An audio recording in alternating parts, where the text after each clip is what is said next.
జోగులాంబ జిల్లాలో వేద పాఠశాల పెట్టాలని సర్కార్ నిర్ణయం తీసుకుంది. తుంగభద్ర నదీ తీరాన 5 కోట్ల ఖర్చుతో వేద పాఠశాలను కట్టాలనుకుంటోంది. టెంపుల్ కమిటీలను వీలైనంత తొందరగా నియమించాలని దేవాదాయ శాఖ నిర్ణయం తీసుకుంది. హైదరాబాద్ బొగ్గులకుంటలోని దేవాదాయ శాఖ కమిషనరేట్ల దేవాదాయ శాఖ మంత్రి ఇంద్రకరణ్ రెడ్డి సమీక్ష చేశారు.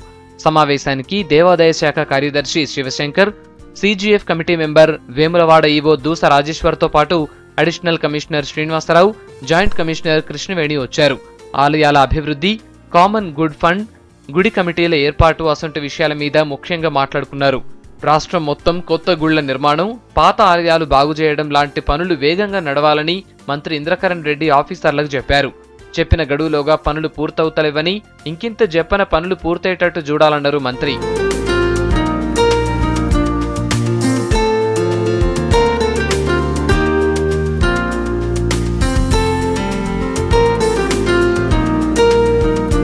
జోగులాంబ గద్వాల జిల్లాల జోగులాంబ అమ్మవారి గుడి దగ్గరలోనే వేద పాఠశాల కట్టాలని ప్రభుత్వం నిర్ణయించింది. వేద పాఠశాల కట్టడానికి, దాన్ని నడుపటానికి 5 కోట్ల నిధులు అవసరం కాగా 2 కోట్లు ఇచ్చడానికి సిజిఎఫ్ కమిటీ ఒప్పుకుంది. తుంగభద్ర నది ఒడ్డుకు 9 ఎకరాల జాగల జోగులాంబ బ్రహ్మరాంబేశ్వర వేద పాఠశాలను కట్టాలని డిసైడ్ చేసింది. ఇప్పటికే కొన్ని కమిటీలు చెప్పినందుకు గాను బాసర శ్రీ వేద పాఠశాల నిర్వహణకు ఏటా 10 లక్షలు, బిచ్కుంద శ్రీ హనంబాయి స్మారనాథ్ గురుకులం వీరశైవ లింగాయత్ వేద పాఠశాల నిర్వహణకు 7.5 లక్షల్ని కమిటీ మంజూరు చేసింది. వేములవాడ రాజరాజేశ్వర వేదాలయ ట్రస్ట్ ఏర్పాటుకు సిజిఎఫ్ కమిటీ ఆమోదం తెలిపింది.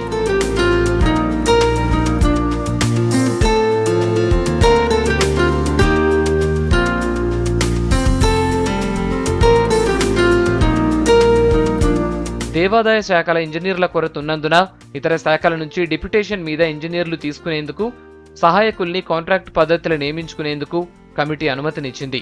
బలహీన వర్గాల కాలనీలల్లా గుడులు కట్టడానికి సిజిఎఫ్ కమిటీ 3.70 కోట్లు కేటాయించింది. సర్వశ్రేయో నిధి పథకం కింద ఆలయాల నిర్మాణాల కోసం 33.96 కోట్ల ప్రతిపాదనలు రాగా, సిజిఎస్ మ్యాచింగ్ కాంట్రిబ్యూషన్ ప్రకారం 33% నిధుల్ని చెల్లించిన దేవాలయాలకు బడ్జెట్ కేటాయించేందుకు కమిటీ ఒప్పుకుంది. కామన్ గుడ్ ఫండ్ తోని జరుగుతున్న గుడి నిర్మాణ పనుల్ని ఎప్పటికప్పుడు చూసేలా ఆన్లైన్ వ్యవస్థను అందుబాటులోకి తీసుకురావాలని నిర్ణయించింది. టెంపుల్ కమిటీలను వీలైనంత జల్దీన నియమించాలని ఆఫీసర్లకు సూచించారు మంత్రి ఇంద్రకరణ్ రెడ్డి.